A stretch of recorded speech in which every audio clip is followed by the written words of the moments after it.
حضرت امام حسین تشریف لائے، بچوں سمیت آئے۔ حور بن یزید ایک شخص تھا، حور بن یزید، حور بن یزید نام یاد رکھنا۔ حور بن یزید ایک مختصر سا لشکر لے کے اس نے امام حسین کو ایک جگہ پہ روکا، پھر دوسری جگہ پہ روکا، بالآخر تیسری جگہ پہ روکا تو امام حسین نے فرمایا جگہ کون سی ہے؟ کہا حضور کرب و بلا۔ فرمایا بس یہی خیمے لگا دو، یہی۔ حضرت سیدہ زینب نے پوچھا امام حسین سے کہ سارے زمانے نے روکا ہے، ٹھیک ہے آپ حق پہ ہیں، یہ بھی سب نے کہا ہے آپ حق پہ ہیں، پر روکا بھی سب نے، آپ روکے کیوں نہیں؟ تو ابن کثیر اور ابن اسیر لکھتے ہیں کہ امام حسین رو پڑے، کہنے لگے بہن میں رک جاتا پر میں نے رات کو نانا مصطفیٰ کو خواب میں دیکھا ہے۔ تو حضور نے فرمایا حسین اگر آج یہ رواج پڑ گیا نا یزید جیسے لوگوں کا تو قیامت تک پڑا رہے گا، پھر لوگ کہیں گے کوئی نکلا نہیں تھا تو ہمیں بھی نکلنا، پھر لوگ ظالموں کے سامنے گردنیں جھکانے کے عادی ہو جائیں۔ میں کہتا رہتا ہوں، کہہ رہا ہوں، کربلا کی جنگ کفر اسلام کی جنگ نہیں، کفر اسلام کی جنگ نہیں کربلا کی، کیونکہ یزید تو بڑا پکا نمازی تھا، خطبہ دیتا تھا وہ تو۔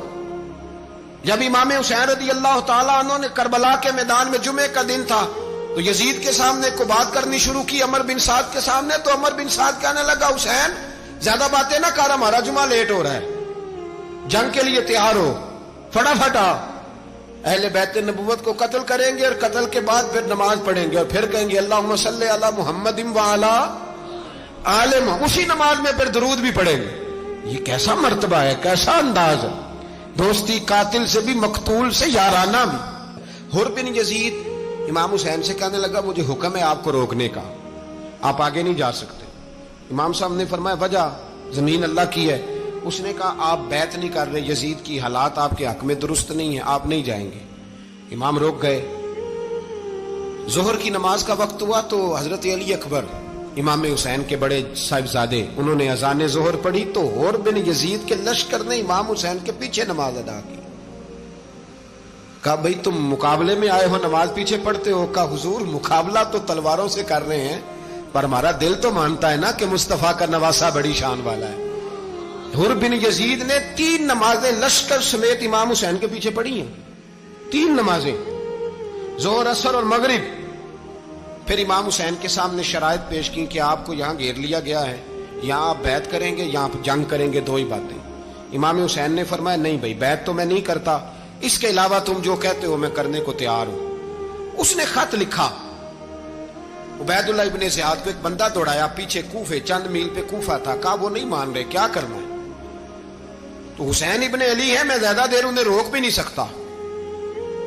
انہوں نے پیغام دیا حور بن یزید کو کہ کرنا کچھ بھی نہیں، ان کا پانی بند کر دو، بلیک میل کرو، کھانا پانی نہیں ملے گا، چھوٹے چھوٹے بچے ہیں، خود ہی مان جائیں گے۔ حضرت امام علی مقام کے بارے میں حور کے پاس جب یہ پیغام آیا تو حور کہنے لگا میری طبیعت نہیں مانتی حسین پر پانی بند کروں، دل نہیں مانتا۔ جب یہ لفظ کہے نا دوبارہ تو پھر عبید اللہ ابن زیاد نے عمر بن سعد کو 10,000 آدمی دے کے بھیجا، کہا حور بن یزید لچک دکھا رہا ہے حسین کے حق میں۔